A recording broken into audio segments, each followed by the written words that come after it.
పట్టుదలతో చేస్తే సమరం తప్పకుండా నీదే, విజయం కష్టపడితే రాదా ఫలితం పదరా సోదరా.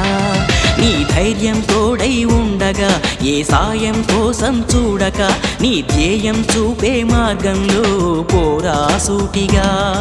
ఏ నాడు వెనకడుగేయక, ఏ అడుగు తడబడనీయక, నీ గమ్యం చేరేదాకా దూసుకుపోరా సోదరా. పట్టుదలతో చేస్తే సమరం తప్పకుండా నీదే, విజయం కష్టపడితే రాదా ఫలితం పదరా సోదరా.